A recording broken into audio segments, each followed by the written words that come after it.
አሰላሙ አለይኩም ደህና ናችሁ? አልሐምዱሊላህ።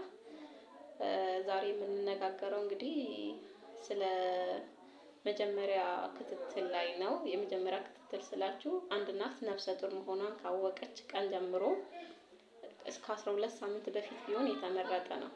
በዛ ላይ ክትትል እንድታረግ ማለት ነው። የመጀመሪያ የምታገኘው ነገር በመጀመሪያ የባለሙያ ምክርና አገልግሎት ታገኛለች። እንዲህ ማለት በቃ በሕክምና የተረጋገጠ መድኃኒቶችን ብቻ መውሰድ እንዳለባት ማለት ነው። በመቀጠል ደግሞ የአመጋገብ ሁኔታ ስንል ኑትሪሽን ላይ ማለት ነው። በቀን ውስጥ 5 ጊዜ መመገብ እንዳለባት አንድ ነፍሰ ጡር እናት ማለት ነው።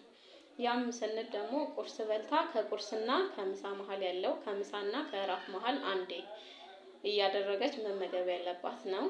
ያው ቤት ያፈራውን ትንሽ ቶሎ ማለት ነው። እሱ ጠቃሚ ነው። በመቀጠል የላብራቶሪ ምርመራ ላይ 5 አይነት የላብራቶሪ ምርመራዎች አሉ።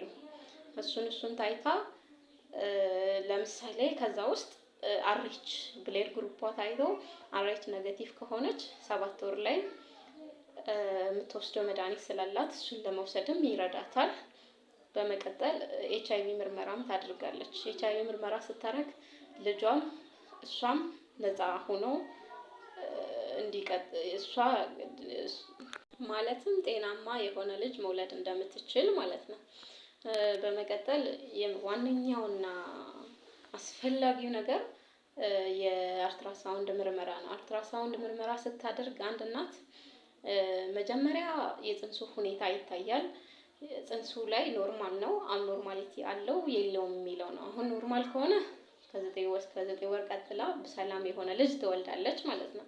አብኖርማል ከሆነ ግን ከዛ በፊት መቋረጥ አለበት። ምክንያቱም የፎሊክ አሲድ ችግርም ሊኖርባት ስለሚችል ከዛ በፊት ታይቶ ከ3 ወር በፊት ነው መታየት ያለባት ማለት ነው።